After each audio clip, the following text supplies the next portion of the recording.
नमस्कार साथी, कैसे हैं आप? आशा है बहुत अच्छे होंगे और स्वस्थ होंगे, मस्त होंगे, अपना ख्याल रखे होंगे क्योंकि इस समय जो है स्वास्थ्य को लेकर बहुत समस्याएं उठ रही हैं। ज़्यादातर मैं देख पा रहा हूँ हमारे क्षेत्र में भी। तो स्वस्थ रहिए, अपनी सेहत का ध्यान रखिए, सबसे ज़रूरी है क्योंकि आप अध्ययन तभी कर पाओगे जब आप स्वस्थ रहोगे, दिमाग से प्रसन्न रहोगे। ठीक है, तो इन बातों का ख्याल रखें। हम लोग पढ़ रहे थे, आपसे उत्तर प्रदेश स्पेशल पढ़ रहे थे, जिसमें हम लोग काफ़ी कुछ पढ़ चुके हैं, थोड़ा सा बचा है। आज घराना पढ़ा देते हैं। तो ये भी उत्तर प्रदेश की एक लोक कला है। समस्त घराने हम लोग जान लेंगे आज, जितने मैं घराने बता दूंगा उत्तर प्रदेश के। इसके बाद आपको कोई और अलग से घराना नहीं पढ़ना पड़ेगा, इतने में ही सब कंप्लीट है।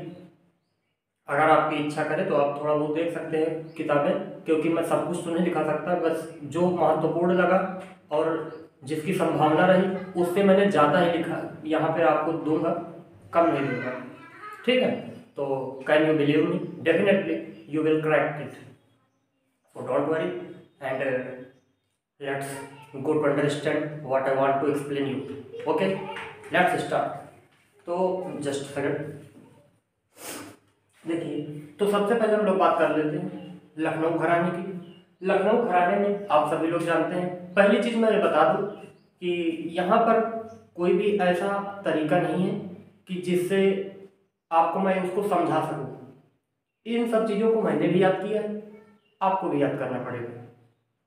ठीक है भैया, तो थोड़ा सा एफर्ट है, थोड़ा कठिन सेक्शन होता है ये, मैं समझता हूँ कि उत्तर प्रदेश स्पेशल में इससे कठिन कोई सेक्शन नहीं है। हर चीज़ को समझा सकते हैं बट इन सब चीज़ों को समझा नहीं सकते, ये आप समझ सकते हैं, है ना?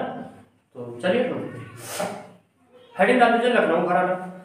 लखनऊ घराने में आप लिख लेंगे सबसे पहले क्या है। लखनऊ घराने में सबसे प्रसिद्ध है आपके बिंदादीन। बिंदादीन क्या है, देखिए, अगर पहले तो मैं बता दूं आपको, लखनऊ घराना वाकई में कला की दृष्टि से, संगीत की दृष्टि से, बिंदादीन को भी रोक दीजिए, मैं थोड़ा सा एक्सप्लेन कर दूं। लखनऊ घराना कला और संगीत की दृष्टि से काफी महत्वपूर्ण अपनी एक भूमिका रखता है और अपना एक अलग स्थान रखता है, क्योंकि लखनऊ घराना जो है, लखनऊ घराने में आप कह सकते हैं एक संगीत का जो कहते हैं सूत्रपात भी हुआ है, प्लस यहाँ पर एक अभूतपूर्व विकास हुआ है। इसका कारण था हमारे जो है नवाब थे लखनऊ के, वाजिद अली शाह। चूंकि आप जानते हैं वाजिद अली शाह खुद एक संगीतज्ञ थे, गायक थे और कला प्रेमी तो थे ही। इसकी वजह से ये सब चीज़ें यहाँ पर ज़्यादा विकसित हुई। तो लखनऊ काफ़ी महत्वपूर्ण है संगीत और कला की दृष्टि से, इस वजह से लखनऊ घराना बहुत महत्वपूर्ण है। आप ये बात भी जानते हैं कि वाजिद अली शाह का समयकाल जब था लखनऊ में, जब ये नवाब थे, उस समय संगीत का स्वर्ण काल कहा जाता था लखनऊ का, समझ सकते हैं आप? तो इस वजह से ये काफ़ी महत्वपूर्ण हो जाता है। आप अब लिख लीजिए लखनऊ घराना। तो उस समय के प्रमुख जो थे आप लिख लीजिए, एक थे बिंदादीन। बिंदादीन जो थे ये कथक के नर्तक थे, कथक प्रेमी थे, कथक का डांस बहुत अच्छा करते थे। और एक लोग और थे जिनका नाम था कोदऊ सिंह। कोदऊ सिंह, कोदऊ सिंह एक पखावज नामक वाद्य यंत्र बजाते थे। ठीक, तो आप जो है ये पखावज क्या होता है आप सर्च कर लीजिएगा, मैं यहाँ तो स्क्रीन दिखा नहीं सकता आप सर्च करके देख सकते हैं कैसा होता है यंत्र, पखावज बजाते थे कोदऊ सिंह। इसके बाद कथक की कला को आगे बढ़ाते हुए क्रम में बहुत सारे आए लखनऊ में, जिनमें प्रमुख हुए लच्छू महाराज, बिरजू महाराज। बिरजू महाराज की अभी हाल ही में डेथ हुई है, आप सभी लोग जानते हैं। शंभू महाराज आए, तो ये सब कथक के थे। इसके बाद एक दो लोग और हैं जो जैसे कुछ अलग करते हैं, जैसे आप जानते हैं पंडित अयोध्या प्रसाद, ये भी पखावज वादक थे। इसके बाद आप बात कर लेंगे और कौन है, बेगम अख्तर। बेगम अख्तर एक्चुअली फैजाबाद की हैं, बट फैजाबाद उस समय लखनऊ में ही आता था, लखनऊ फैजाबाद में ही था। बात समझ सकते हैं, चाहे आप इधर जोड़े चाहे उधर, ये पूरा अवध क्षेत्र कहलाता था। तो जो आपका बेगम अख्तर है ये गजल गायिका है, ये गजल काफी अच्छी गाती थी।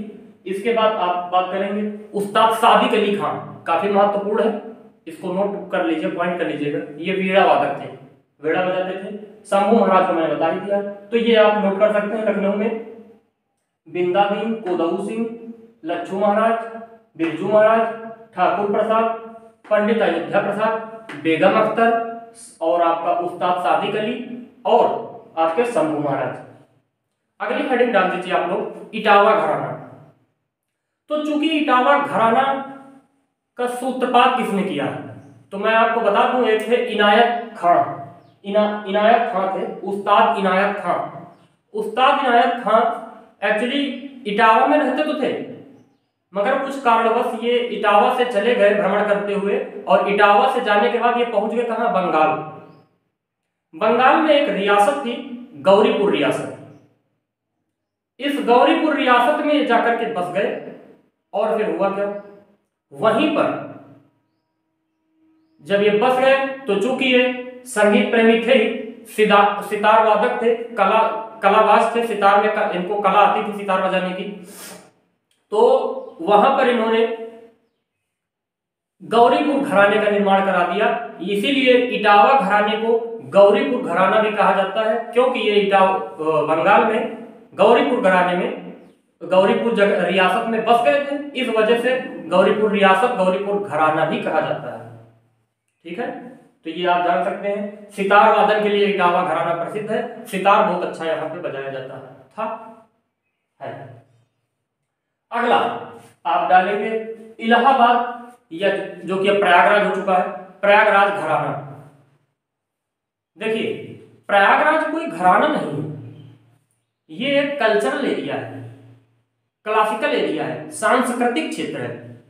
यहाँ संगीत होता है, यहाँ पे और सारी कलाएं होती हैं, मगर ये घराना नहीं है, ये सांस्कृतिक क्षेत्र है, मैं फिर कह रहा हूँ। ठीक है, इसमें दो हुई हैं गायिका जो है, एक आपकी थी केसरबाई, एक आपकी थी जो है, इनका नाम है जानकी बाई।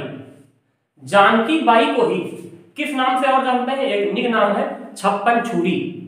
कई बार सवालों में पूछा गया है, अभी पीसीएस परीक्षा 2017 में पूछा गया था कि छप्पन छुरी किसे कहा जाता है, उत्तर प्रदेश विशेष उसमें भी आता है, यूपी पीसीएस में, वहां पूछा गया था। तो छप्पन छुरी और कोई नहीं है, इलाहाबाद सांस्कृतिक क्षेत्र से है, प्रयागराज सांस्कृतिक क्षेत्र आप कह सकते हैं, घराना नहीं कह सकते हैं।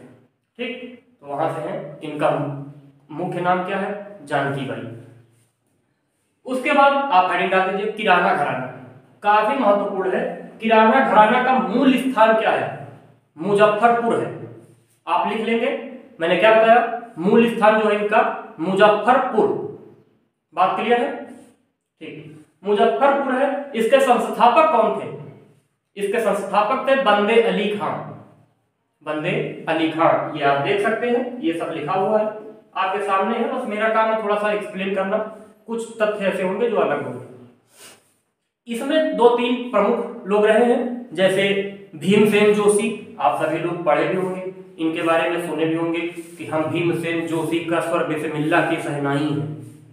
तो बिस्मिल्लाह अलग है और भीमसेन जोशी अलग है। बिस्मिल्लाह खां आपके कहाँ पढ़ते हैं, बिस्मिल्लाह खां आपके पढ़ते हैं जो है, अभी आगे बात करते हैं बिस्मिल्लाह खां के बारे में। और इनके बाद ये आते हैं अब्दुल करीम खां, बिस्मिल्लाह खां यहाँ से नहीं है, अब्दुल करीम खां। अब्दुल करीम खां कहां से हैं, ये भी आपके किराना घराने से हैं। ये आपके ख्याल गायकी थे। भीमसेन जोशी का स्वर, ये भी ख्याल गायकी के थे। मैं आपसे पूछता हूं कि ख्याल गायकी जो है किन दो गायन शैलियों से मिलकर बनी है, ख्याल गायन शैली प्लस ख्याल गायन शैली का सूत्रपात या कह लीजिए उद्भव किसने किया था, किस व्यक्ति ने ये सब किया है। तो ये आपसे सवाल है, आप उसका उत्तर देंगे। नहीं पता है तो पिछली वीडियो में देखिए, मैंने बताया है कि ये किसने किया है। उसके बाद गंगूबाई हंगल भी हैं, ये भी आपके ख्याल गायकी हैं, तो आप सभी लोग जानते हैं। यानी किराना घराना मुख्य रूप से ख्याल गायकी के लिए जाना जाता है।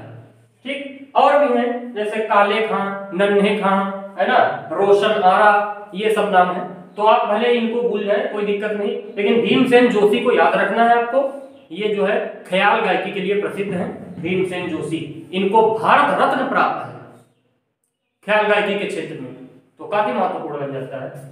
इसके बाद आगे चलते हैं बनारस घराना। बनारस घराना क्या है, चूंकि आप जानते हैं बनारस घराने में सबसे महत्वपूर्ण है, पहली बात तो ये है, बनारस घराने में काफी लोग ऐसे हैं जिन्होंने सांस्कृतिक क्षेत्र में, जिन्होंने अपनी कलाओं में जो है ऐसा एक निखार प्रस्तुत किया, यूं कह लीजिए कि ऐसा एक प्रकाश दिया है अपने कला से कि पूरे हमारे उत्तर प्रदेश का नाम रोशन हुआ है। आप समझ सकते हैं बनारस घराना बहुत महत्वपूर्ण है। यहीं से हमारे हुए हैं बिस्मिल्ला खां।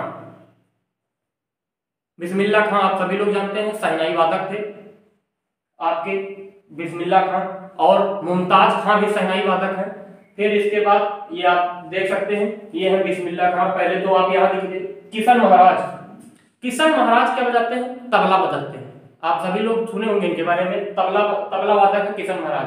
कंठे महाराज, कंठे महाराज भी तबला वादक है।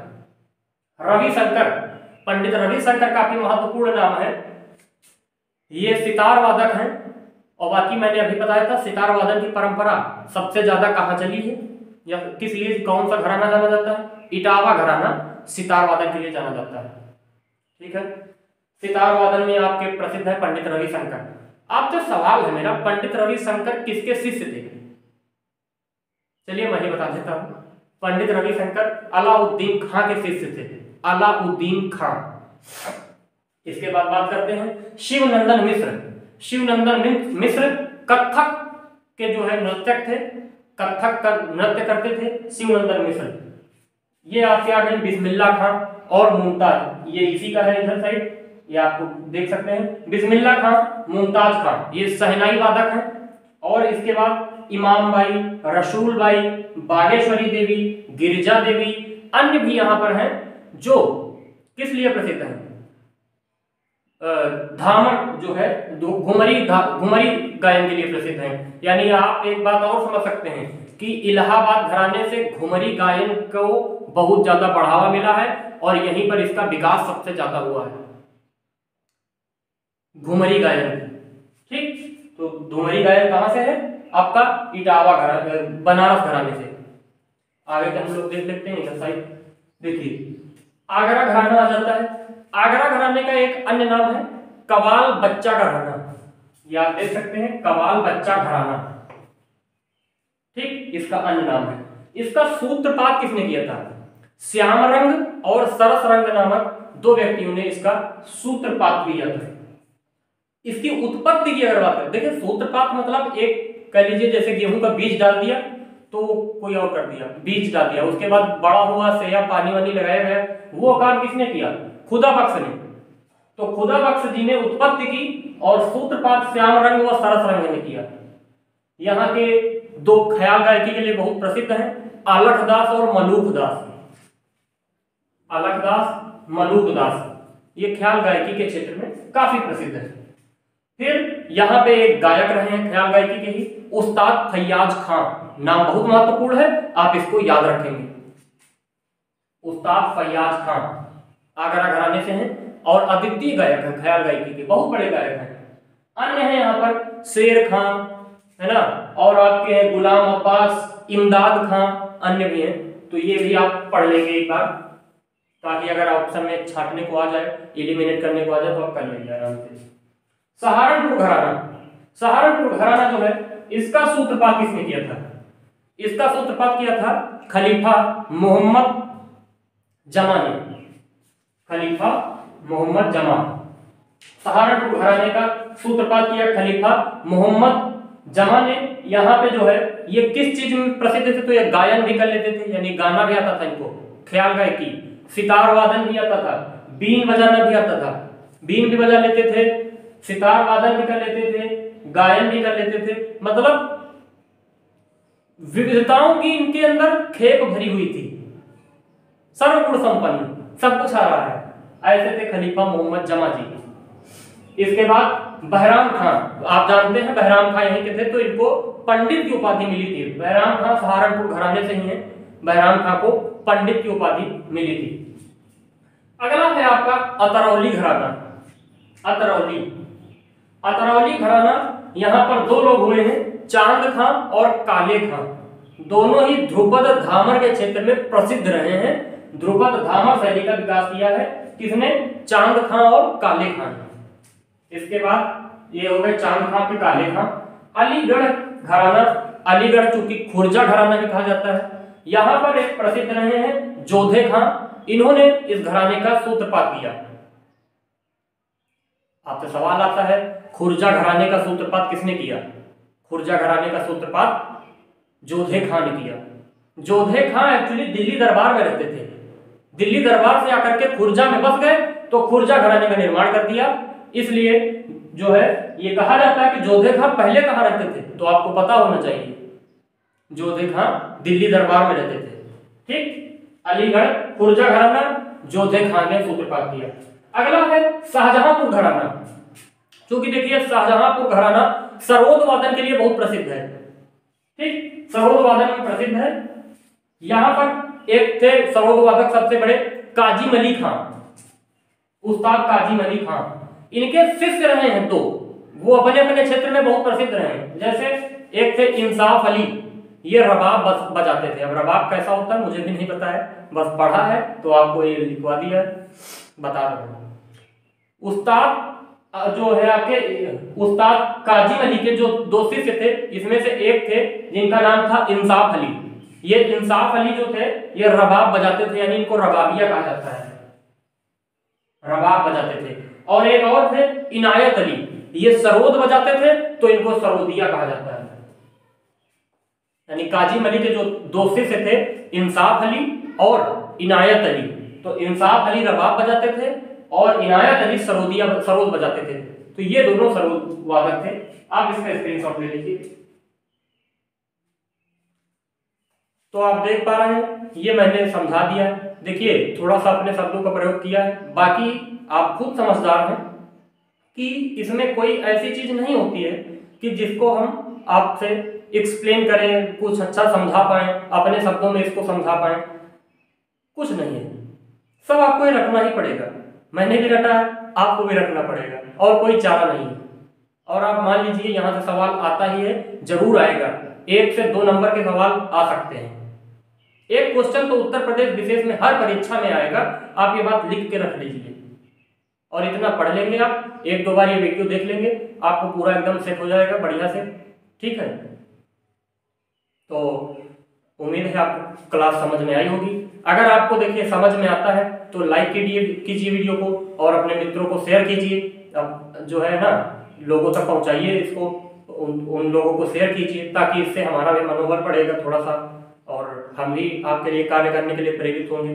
अगर आप ऐसा नहीं कर पाते हैं तो अब फिर बहुत बेकार बात है। हाँ, अगर आपको मेरा पढ़ाने का तरीका या मेरी पढ़ाई की बात समझ में नहीं आती है तो बेशक आप फिर डिसलाइक करिए, लेकिन डिसलाइक करिए, कम से कम कुछ तो करिए। लाइक करिए या डिसलाइक करिए, ऐसे मत जाइएगा। ठीक है, तो मिलेंगे हम लोग अगली कक्षा में। अगली कक्षा में उत्तर प्रदेश के लोक नृत्य को पढ़ करके हम घराना भी कंप्लीट कर देंगे और हमारा 92-93% सिलेबस कंप्लीट हो जाएगा उत्तर प्रदेश स्पेशल में। ठीक, तब तक के लिए नमस्कार, जय हिंद।